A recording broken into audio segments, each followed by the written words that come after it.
Made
dawning place of joy, and the dawning place of joy.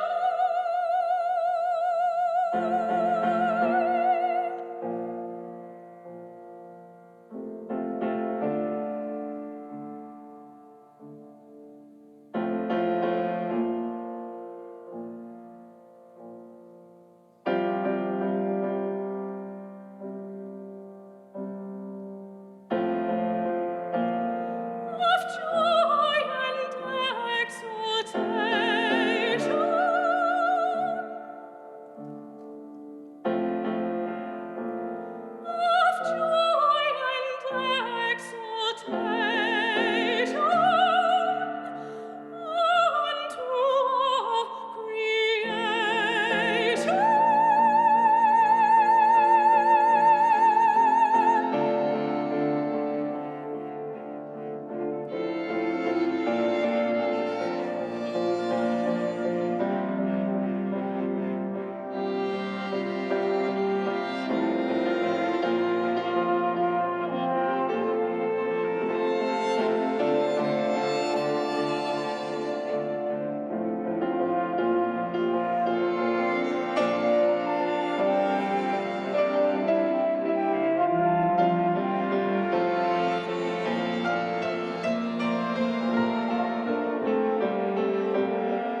Verily thou art the giver,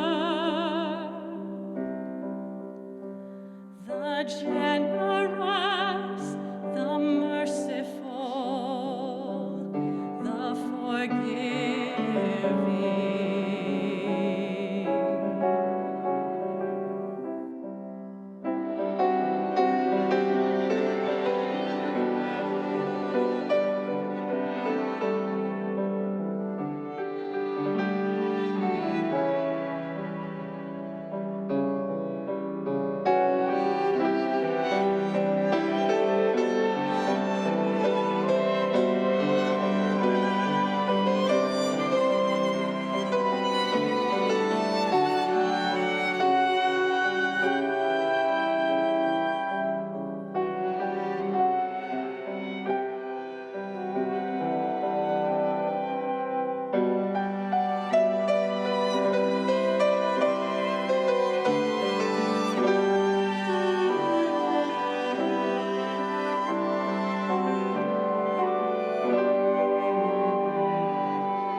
When the Báb was still a child, a well-known priest stayed at the home of the Báb's uncle.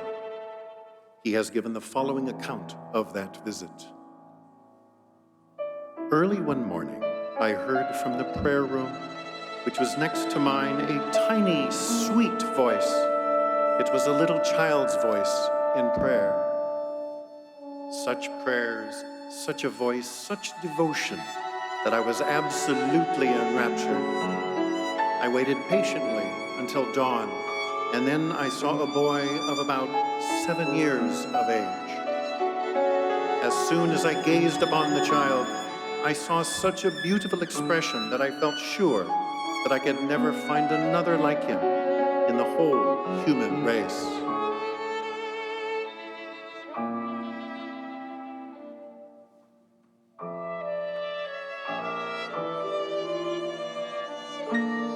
The priest followed the boy to the tiny school that he attended. He could not forget that face. He went to the tutor and inquired about the child. "What do you think of this boy?" he asked. The tutor paused and stared into space as if gazing at something on the horizon. He spoke with great feeling. "What can I say about this child? He comes to my school as a pupil, but in reality, he is the teacher, and I am the pupil. If you could but hear the wonderful things he says in the classroom. What can I say about this child? To me, he seems to be ready to give out a message to the whole world."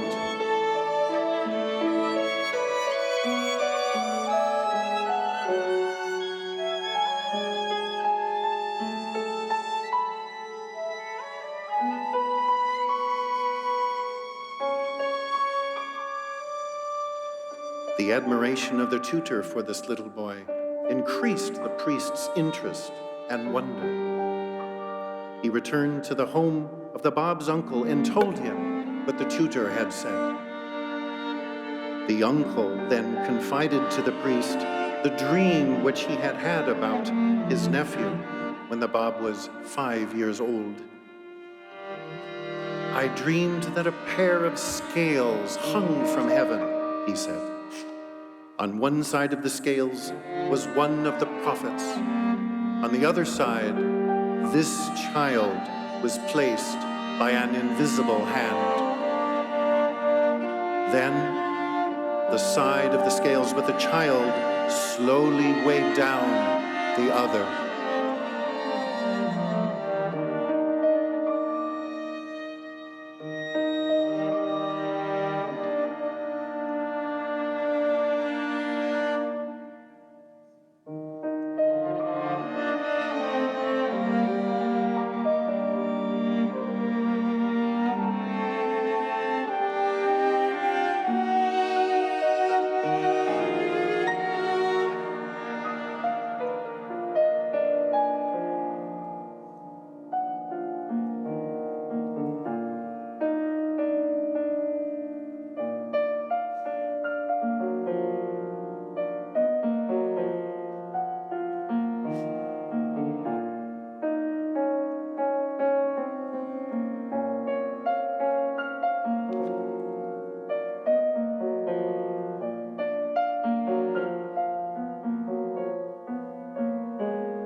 The young wife of the Báb, Khadija Bagum, got up from bed with a sense of foreboding. It was midnight, and he had left, but had not returned for a long while. She searched the house, but found him nowhere.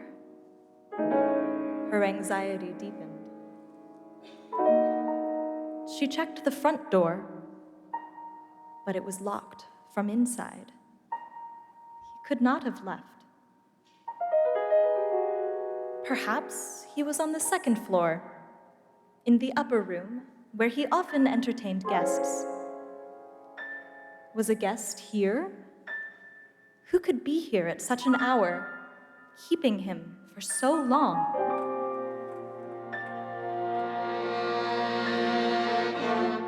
She ascended the stairs and noticed the upper chamber bathed in light. Then her eyes fell upon him. She began to tremble uncontrollably.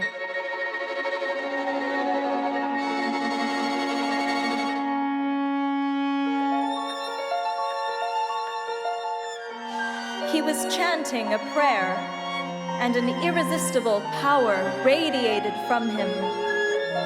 The light did not come from a lamp, but poured from his person as he chanted, just as tears poured down his transfigured face. With her eyes fixed upon the dazzling light emanating from his being, a feeling of awe and fright came over her. She wanted to retreat, but was unable to move. Her awe grew to such intensity that she felt stupefied.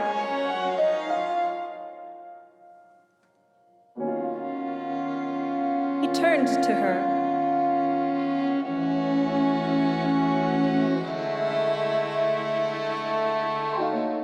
He spoke a word, and, as if obeying his command, she was able to move. She turned and hurried back to bed, but the entire night could not sleep. What could explain the light that shone from him? Why had tears been coursing down his face? She was so agitated by morning that she didn't want to face him. He had been transformed and had emanated such majesty that she did not recognize him.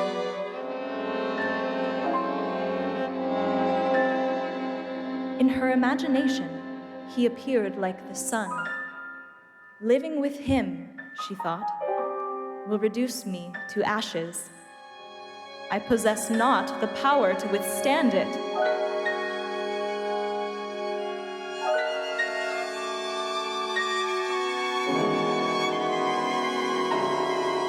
At the breakfast table, the Báb poured her tea and asked what was troubling her. Filled with sudden boldness, she admitted everything.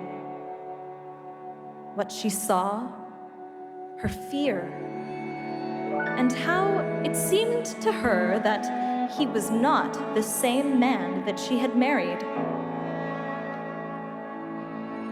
He listened to her distress, then told her, Know thou that the Almighty God is manifested in me. I am the one whose advent the people have expected for over 1,000 years. God has created me for a great cause, and you witnessed divine revelation. Although I had not wished that you see me in that state, yet God had so willed that there may not be any place in your heart for doubt and hesitation. Her heart leapt within her. As she listened, she felt as if she were being transformed, and her fear completely dissipated.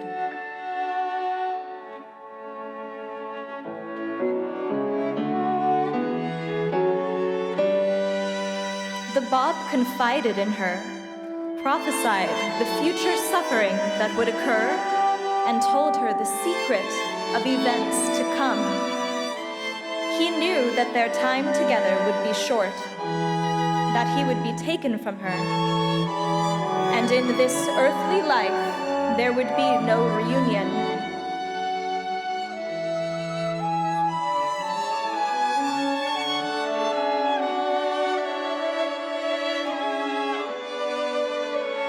He was destined to sacrifice everything.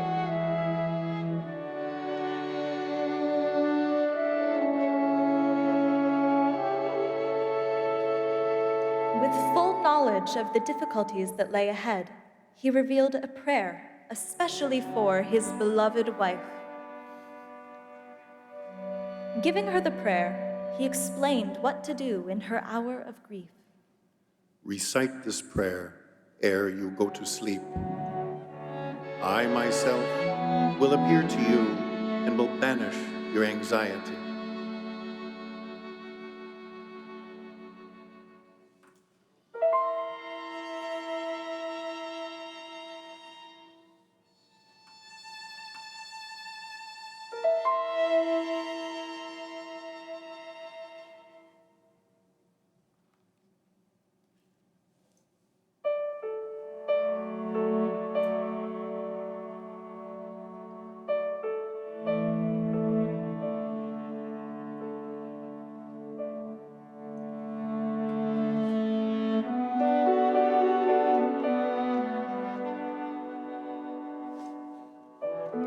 The Báb named his first 18 apostles the Letters of the Living. He sent each of them out to teach and prepare the people. When bidding farewell to them, he inspired them with these words. Oh, my beloved friends, it behooves each one of you to manifest the attributes of God and to exemplify by your deeds and words the signs of his righteousness, his power, and glory. The very members of your body must bear witness to the loftiness of your purpose, the integrity of your life, the reality of your faith, and the exalted character of your devotion.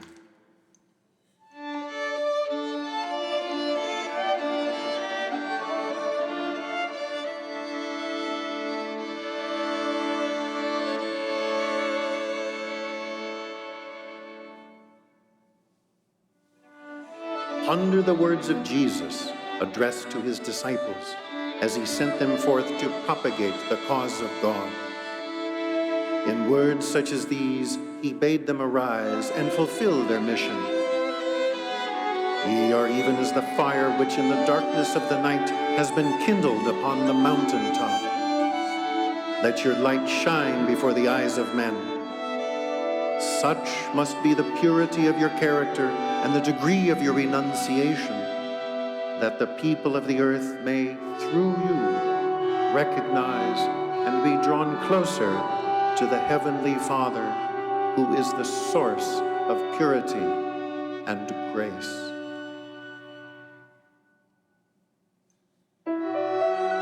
The Báb and his 18 apostles, the letters of the living, set afire all of Persia.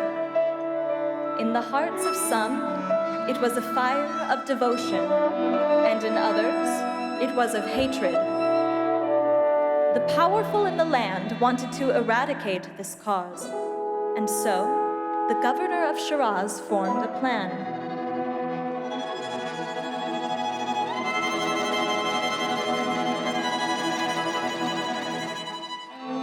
One night, he would take the Báb by surprise, seize him, and execute him, before hunting down and exterminating every believer in the city. At the direction of the governor, the chief constable and his helpers approached the house of the Báb under cover of dark. It was close to midnight as they quietly lifted themselves onto the roof. They would overtake their prisoners utterly by surprise. Perhaps this very night, as ordered by the governor, the Báb would be put to death.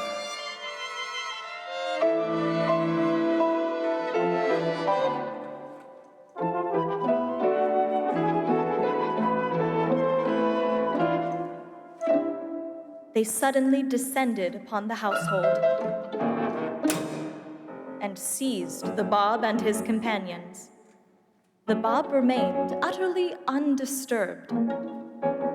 The house was ransacked, and every document was taken.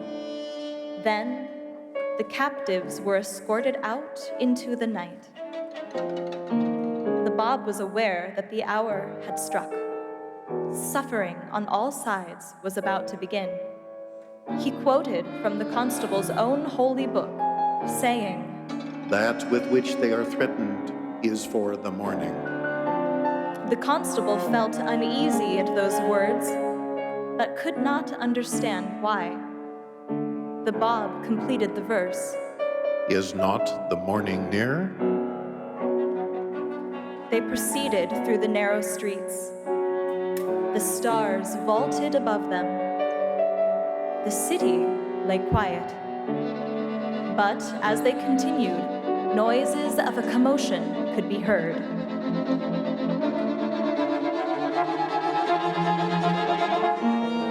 Approaching the town square, they heard excited voices and beheld a crowd. People were rushing about frantically. A long train of coffins was being hurried through the streets, followed by men and women crying in anguish, exclaiming, "Flee for your life! Cholera! The city has been devastated!"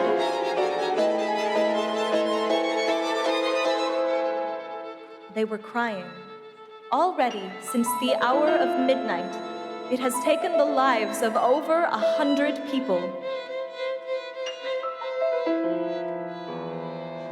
The constable hurried the Báb to his own home. As he approached, he heard weeping from within. He became terrified. He rushed forward and discovered that his own son had been stricken. His son was inside, they said, and was expected to die soon.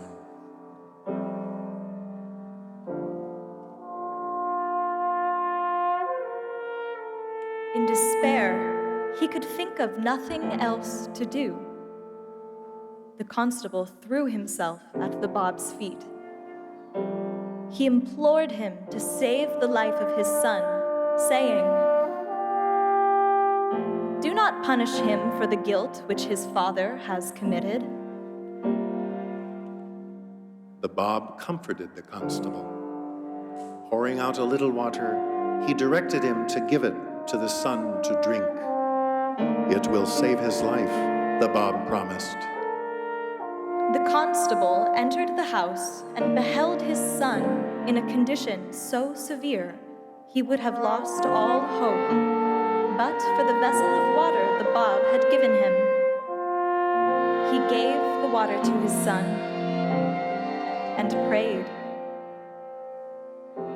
and waited.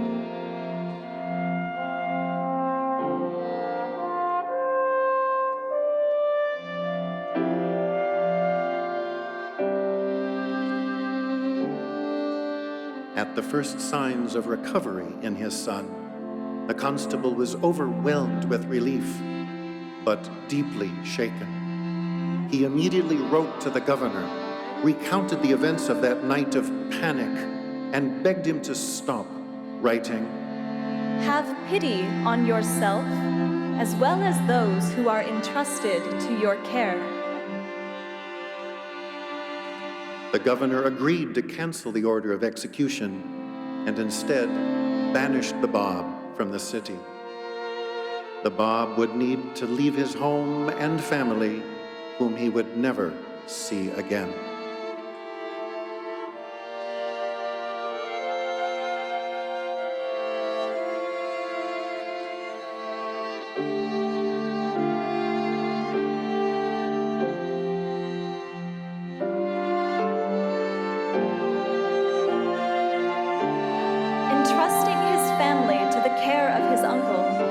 Embraced his uncle lovingly as he made a parting promise.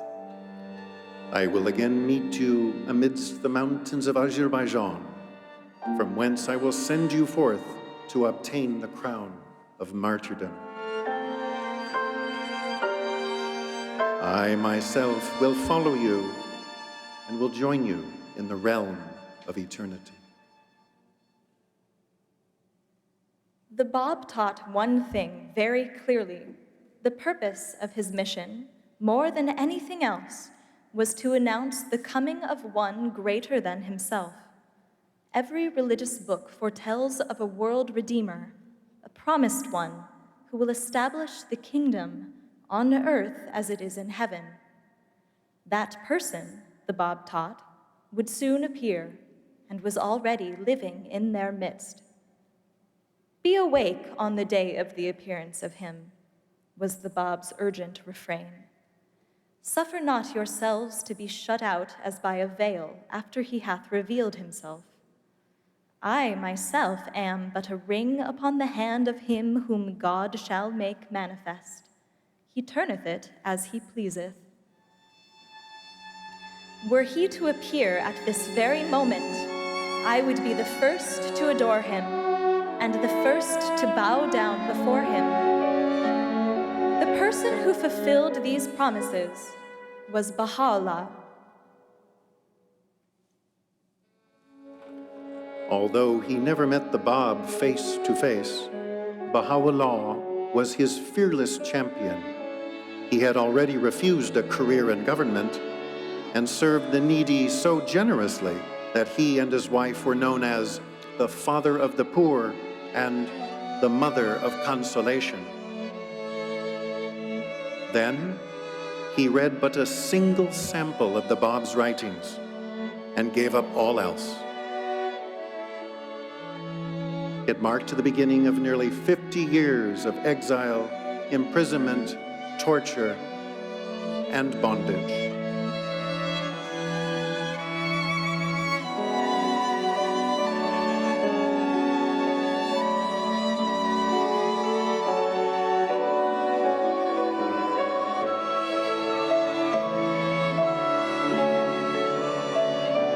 Baha'u'lláh wrote, "We stand life in hand, wholly resigned to his will, that perchance through God's loving kindness and his grace, this revealed in manifest letter may lay down his life as a sacrifice in the path of the primal point, the Báb." Over the turbulent years after the Báb announced himself, a torrent of violence and oppression resulted in the martyrdom of every letter of the living. The Báb himself was executed in a miraculous episode 6 years after announcing his mission. 20,000 followers of the Báb were shod like horses, tortured, mutilated, burned, and slaughtered, their heads exchanged as gifts. These tragic events resulted in the death of virtually all of the Báb's leading supporters, with the exception of one who, through the mysterious workings of Providence, had been spared the fate of his fellow believers.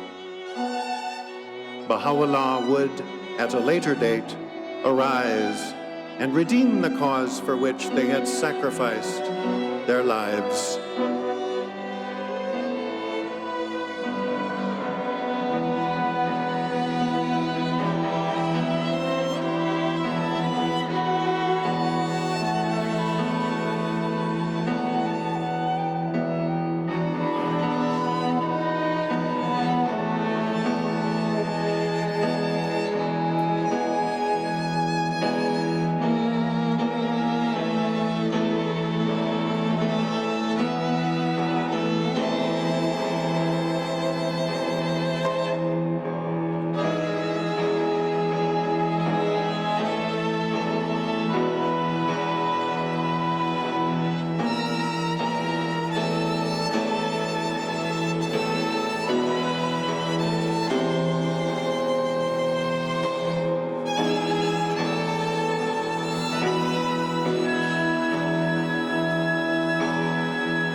Relationship unto thee, O the Lord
and for every joy, of the joy of thy love, and of thy good pleasure, and for all things pertaining unto me, which bear no relationship unto thee, O thou who art the Lord of lords,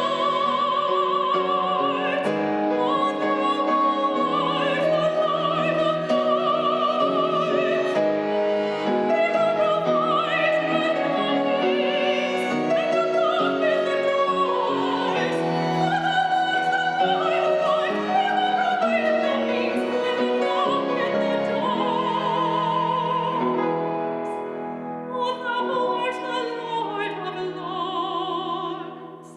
he who provideth the means and unlocketh the doors.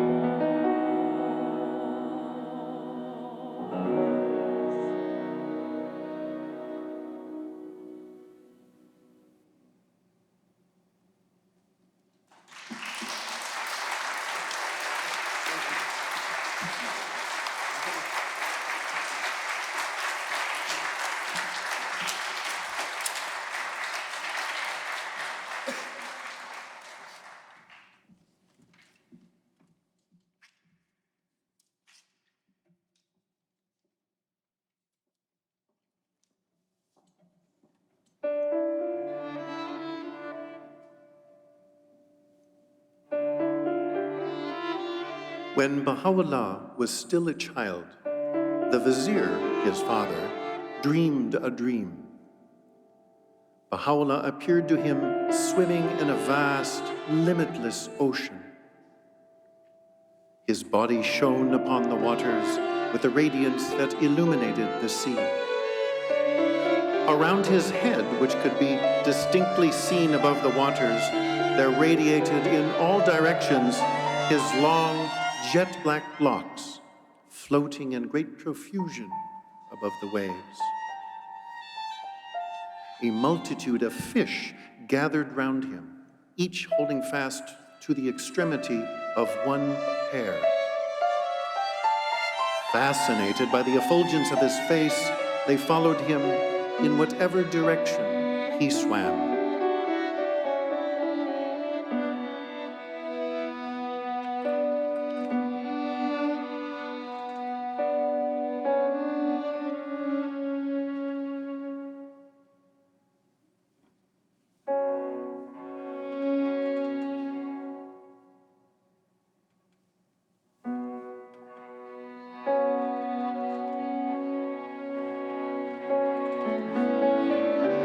Great as was their number, and however firmly the fish clung to his locks, not one single hair seemed to have been detached from his head, nor did the least injury affect his person.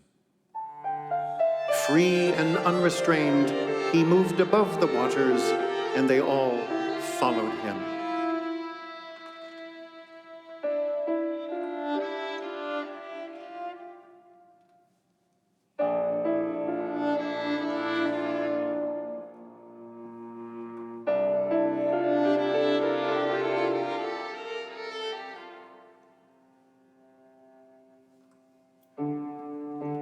The vizier, greatly impressed by this dream, summoned a soothsayer who had achieved fame in that region and asked him to interpret it for him. This man, as if inspired by a premonition of the future glory of Baha'u'lláh, declared, The limitless ocean that you have seen in your dream, O Vizier, is none other than the world of being. Single-handed and alone, your son will achieve supreme ascendancy over it. Wherever he may please, he will proceed unhindered. No one will resist his march. No one will hinder his progress. The multitude of fish signifies the turmoil which he will arouse amidst the peoples and kindreds of the earth. Around him they will gather, and to him will they cling? Assured of the unfailing protection of the Almighty, this tumult will never harm his person, nor will his loneliness upon the sea of life endanger his safety.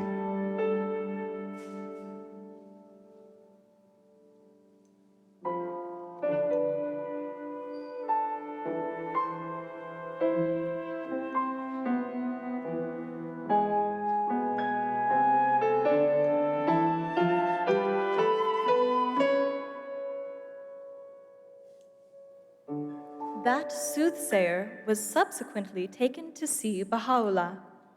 He looked intently upon his face and examined carefully his features. Every expression in that face revealed to his eyes a sign of his concealed glory. So great was his admiration and so profuse his praise of Baha'u'lláh that the vizier, from that day, became even more passionately devoted to his son.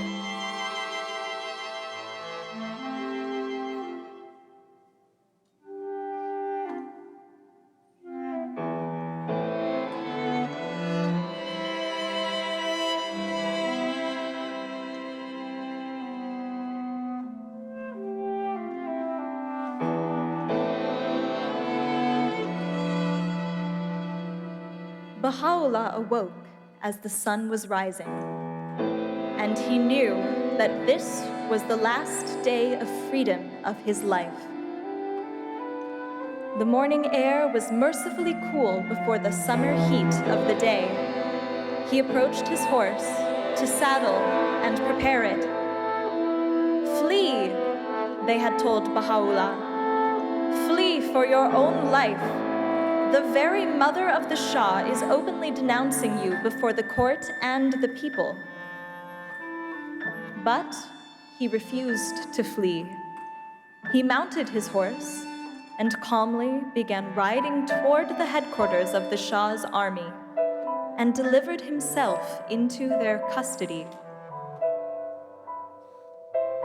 That Baha'u'lláh approached and gave himself up into their hands deeply impressed the Shah. It was an incredible display of fearlessness.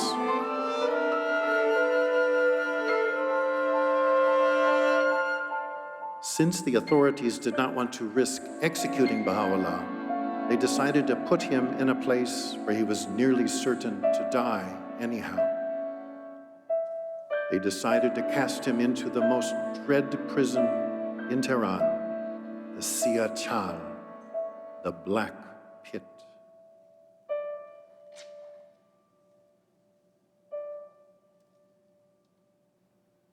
Baha'u'llah's shoes were removed, and in the notorious torture of the time, the soles of his feet were repeatedly beaten with bastonado rods. Then Baha'u'lláh was shackled in chains for the walk to Tehran. The hat was snatched from his head.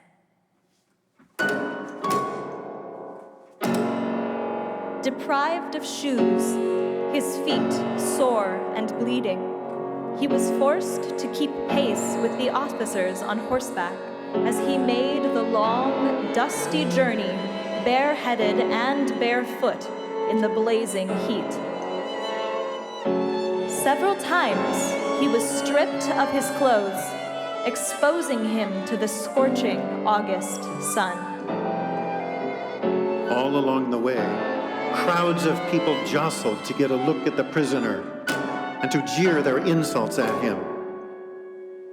Some in the crowd threw stones at Baha'u'lláh as he passed.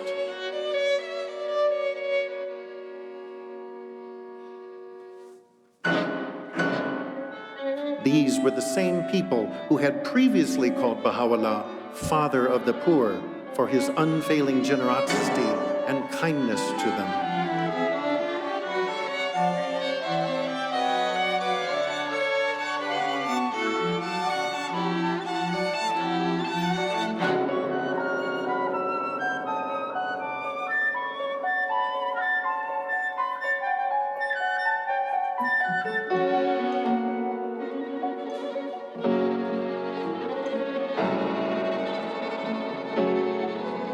As they neared their destination in Tehran, an old woman stepped forward. She was shaking with rage as she emerged from the crowd. She clutched a stone in her trembling hands.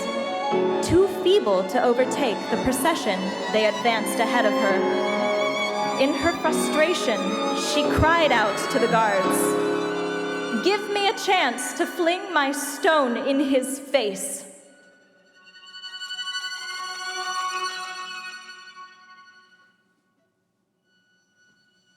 Baha'u'lláh turned to his guards when he heard her.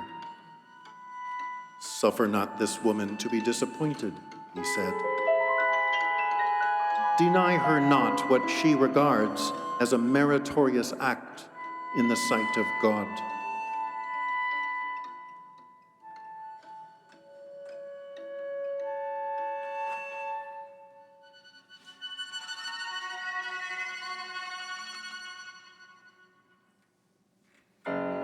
The journey ended in the heart of Tehran. There, Baha'u'lláh was pulled from the glaring sunlight into the thick darkness of the underground prison called Siyah Chal, the Black Pit. He was led down a dark corridor, then down 3 steep flights of stairs, all wrapped in pitch black.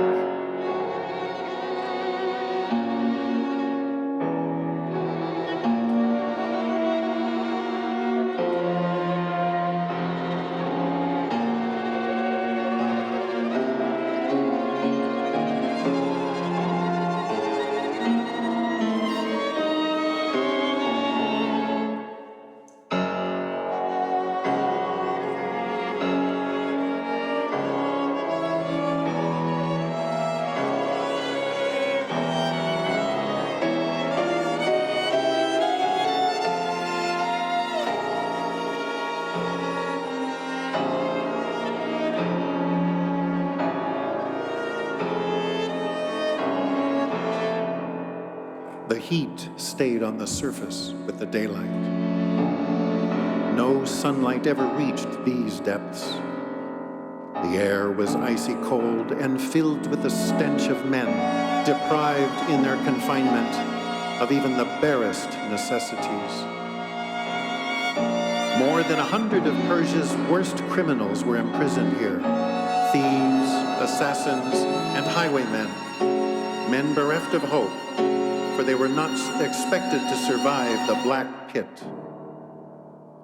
The prison was an underground dungeon, a former water reservoir, pitch black, oppressive, odious. For the first 3 days and nights in that dark prison, Baha'u'lláh was given neither food nor water. One of 2 notoriously heavy chains was always fastened around his neck, cutting into his flesh. One of these chains weighed more than 100 pounds. The damp prison floor on which he sat was thick with filth, crawling with vermin. The air was rank with the foulest of odors.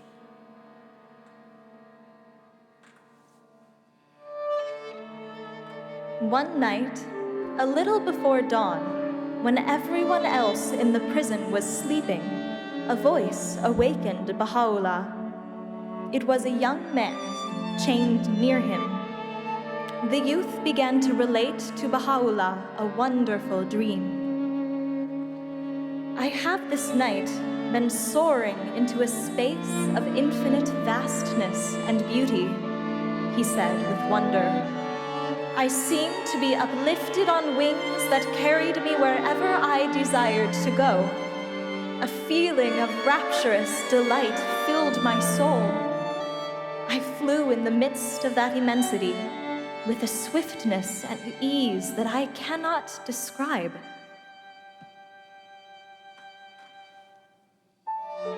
The mystery of that dream was clear to Baha'u'lláh. It was a glimpse into the next life.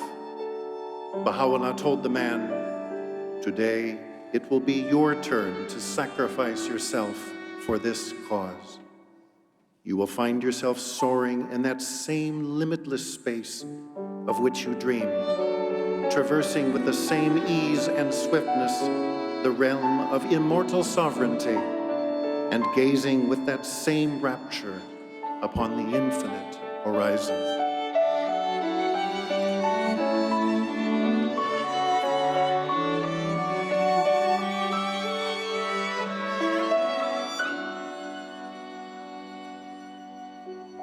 True to Baha'u'llah's words, that morning the jailer entered and called out the name of that same youth.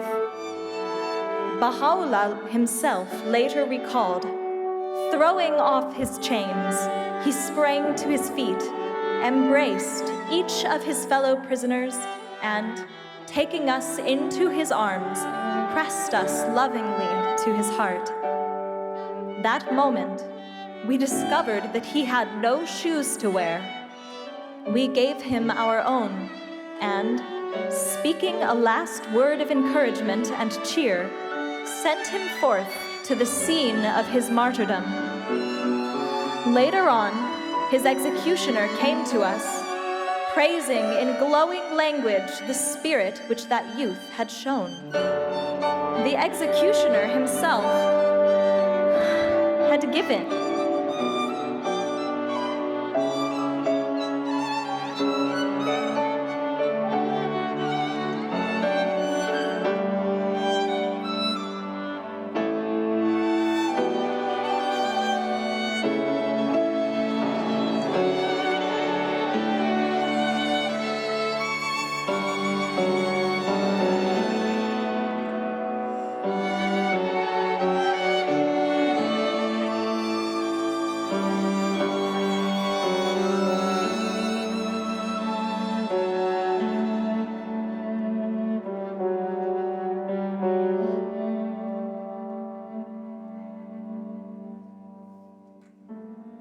It was here, in the gloom of that vile prison, that Baha'u'lláh was filled with a glorious vision, and the breathings of divine revelation intensified. Baha'u'lláh later wrote, "During the days I lay in the prison of Tehran, the galling weight of the chains and the stench-filled air allowed me but little sleep. But when he was able to sleep, he experienced the first powerful stirrings of something deep within his soul. He wrote that it Felt as if something flowed from the crown of my head over my breast, even as a mighty torrent that precipitated itself upon the earth from the summit of a lofty mountain. Every limb of my body would, as a result, be set afire. At such moments, my tongue recited what no man could bear to hear. One night, in a dream, these exalted words were heard on every side. Verily, we shall render thee victorious by thyself and by thy pen. Grieve thou not for that which hath befallen thee, neither be thou afraid, for thou art in safety. Ere long will God raise up the treasures of the earth, men who will aid thee through thyself and through thy name.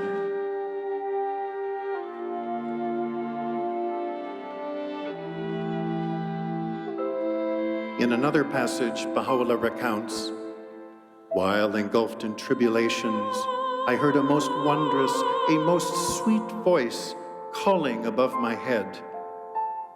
Turning my face, I beheld a maiden suspended in the air above me. Betwixt earth and heaven she was raising a call which captivated the hearts and minds of men. Pointing with her finger unto my head, she addressed all who are in heaven and all who are on earth, saying, By God, this is the best beloved of the worlds, and yet ye comprehend not. This is the beauty of God amongst you, and the power of his sovereignty within you. Could ye but understand.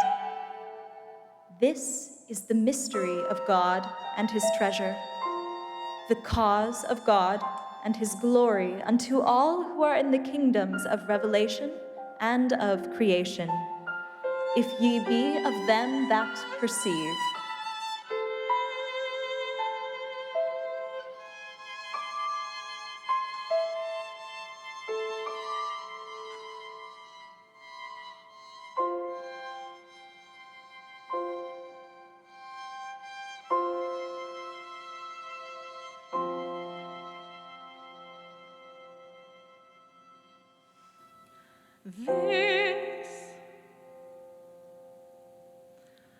This is the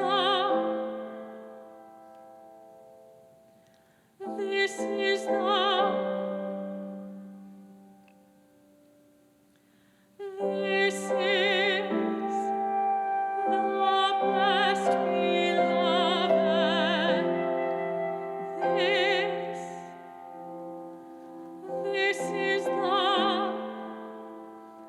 This is the beauty. This is the best beloved.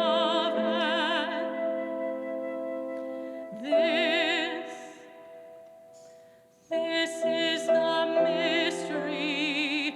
This is the beauty. Oh, this is his glory. This is the mystery. This is his power within you. This is the mystery of the world. This is the mystery of God and his treasure.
For 4 months, Baha'u'lláh lay imprisoned in the Siyah Chal, bearing the burden of those massive chains, shut out from all light and fresh air. So intense were his sufferings that the marks of that cruelty remained imprinted upon his body all the days of his life. Even after 4 months, his feet had still not healed. He was released to find his family destitute and their house and dwellings plundered. They were then banished 600 miles to Baghdad in the depth of winter, where Baha'u'llah's eldest son, Abdu'l-Bahá, 9 years old at the time, suffered from frost-bitten hands and feet. From Baghdad, they were later banished 1,000 miles to Constantinople, and then again to Adrianople on the European continent. And then, finally, by way of Egypt, they arrived in the prison city of Akka on the Mediterranean coast in modern-day Israel. It was summer, August 1868, when they arrived in what Baha'u'lláh called the most great prison. His entire family suffered decades of imprisonment and banishment, touching 3 continents.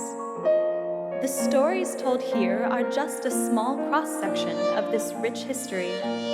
Much of it is full of suffering. And yet, over and over again, they speak of the life of the spirit and not of their material bodies. So striking is how often the word happiness was on their lips. Abdu'l-Bahá, Baha'u'llah's son, spoke often of happiness. Joy is not, he explains, a byproduct of material comfort and affluence. Were it so, dejection would have ruled every hour of their lives in those days, whereas their souls were joyful. Their happiness soared above their material condition. Imagine how, when they first arrived in Akka, they were denounced from the pulpit, harassed, denied food and water, crowded into a tiny cell, many becoming feverishly ill. Several people died within those first few days. And yet, Abdu'l-Bahá's sister, Bahíyyih Khánum, relates how they were marvelously happy in the barracks.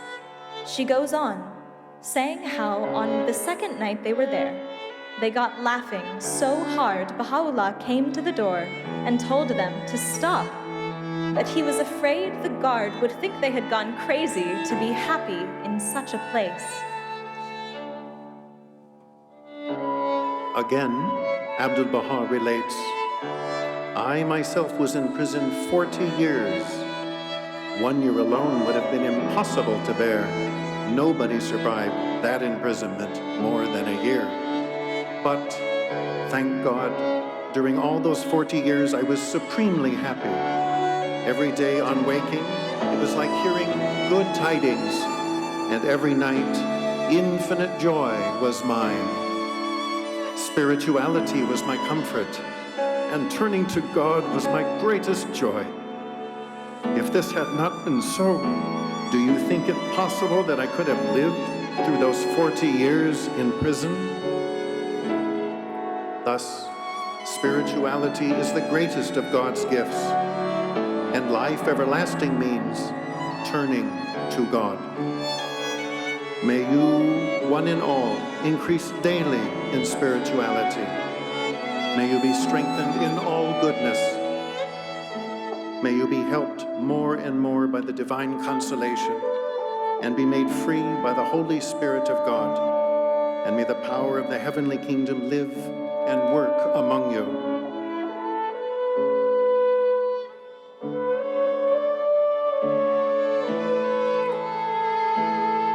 This is my earnest desire, and I pray to God to grant you this favor.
The British Orientalist E.G. Browne lived among the Persians in 1887 for nearly a year and was impressed by the Baha'is he met.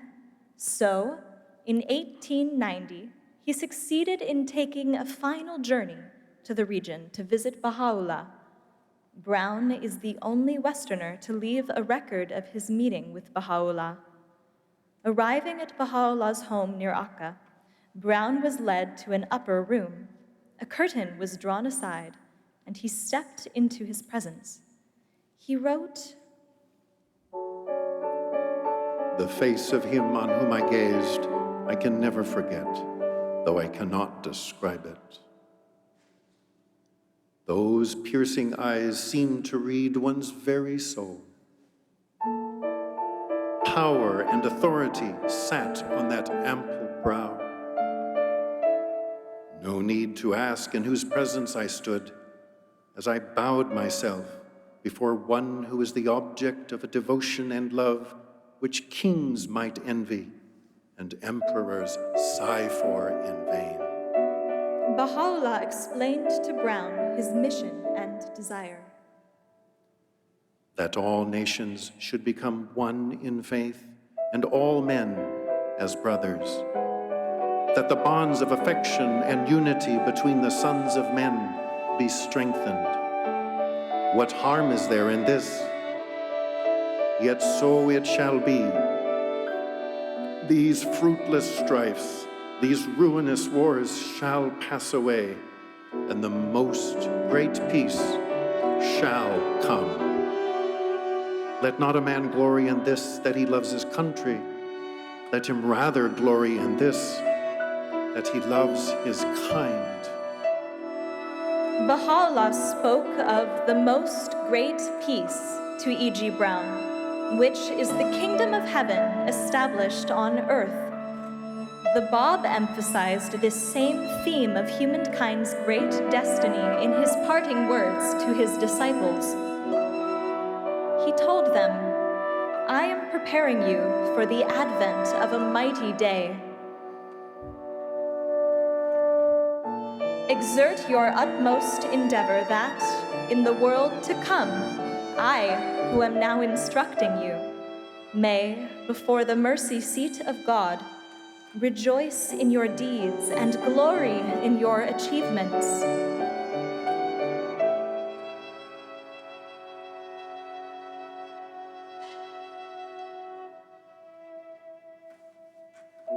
The secret of the day that is to come is now concealed. It can neither be divulged nor estimated. The newly born babe of that day shall excel the wisest and most venerable men of this time, and the lowliest and most unlearned of that period shall surpass in understanding the most erudite and accomplished divines of this age.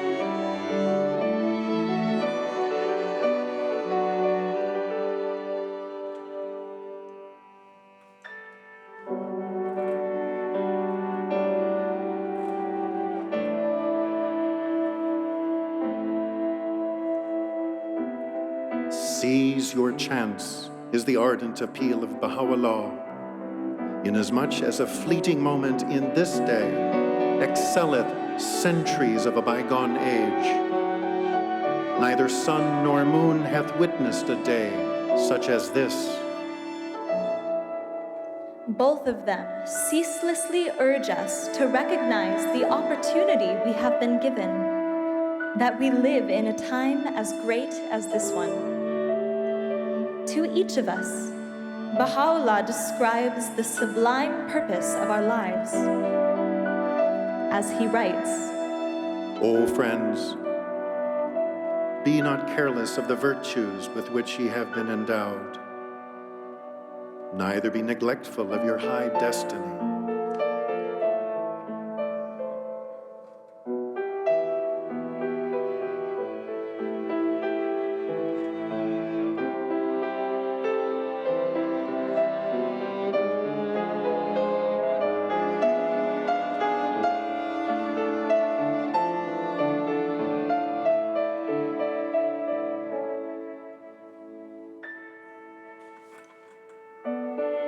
Ye are the stars of the heaven of understanding,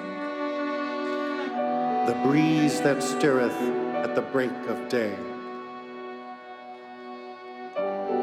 the soft flowing waters upon which must depend the very life of all men, the letters inscribed upon his sacred scroll, with the utmost unity,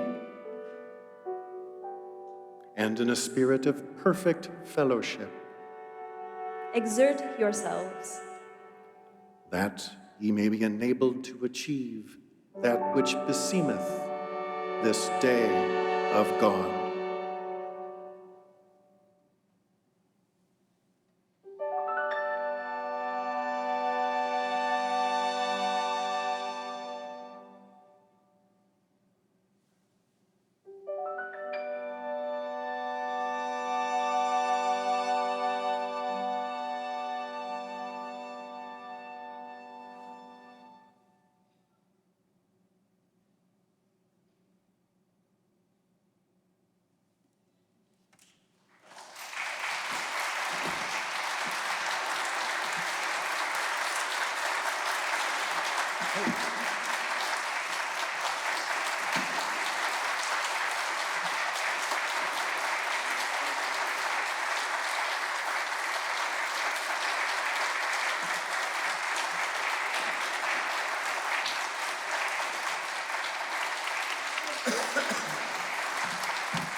The birthday festival